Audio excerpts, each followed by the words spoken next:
Première session spéciale du comité technique interdépartemental du programme d'appui à la gouvernance locale et au renforcement de l'attractivité territoriale Agora phase 1 les 20, 21 et 22 juin 2023 à Komugea dans la commune de Ndali. L'objectif de cette rencontre des acteurs impliqués dans le développement des communes d'intervention de ce programme est de renforcer les services sociaux de base, créer les conditions cadres alternatives aux services économiques et favorables au développement local.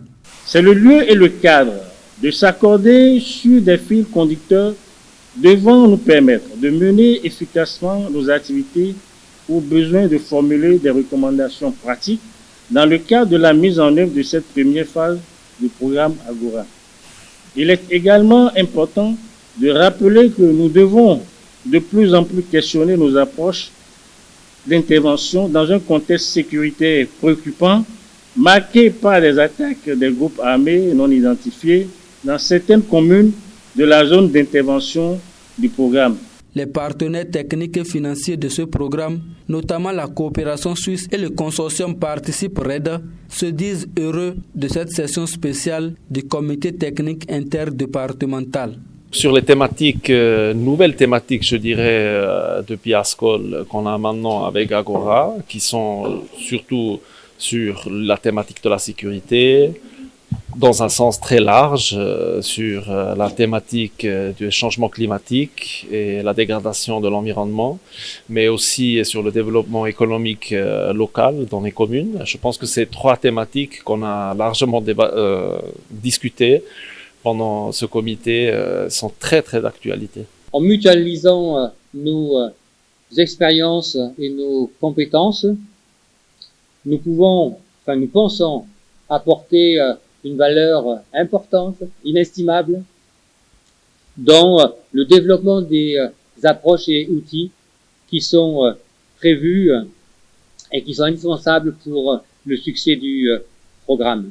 Plusieurs communications ont été présentées sur des notions ayant trait à la lutte contre l'insécurité et l'extrémisme violent, notamment le plan local de sécurité, le plan communal de contingence et bien d'autres. Avec la présence des préfets, avec la présence de différents acteurs au niveau départemental, d'échanger sur les difficultés liées au fonctionnement de ces comités et de trouver quand même des solutions pour relancer le fonctionnement durable de ce comité qui va permettre quand même aux élus, c'est-à-dire aux autorités communales, d'anticiper sur un peu les menaces en lien avec les différentes violences, le terrorisme.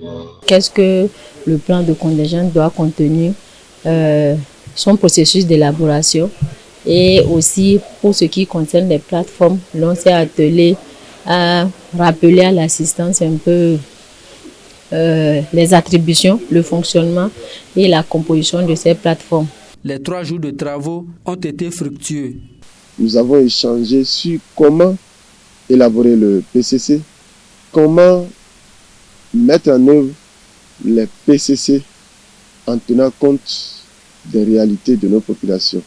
Donc ce sont des échanges très fructueux pour les maires et les différents partenaires qui sont là.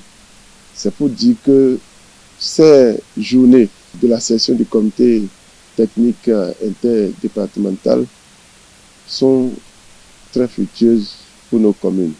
Ce qui est très très important pour cette session, nous avons pu discuter des questions de sécurité. Parce que vous savez, aujourd'hui dans les communes du Nord, nous vivons ces problèmes d'insécurité avec ce que vous savez vous-même. Et je pense que nous avons eu beaucoup de débats autour de ça.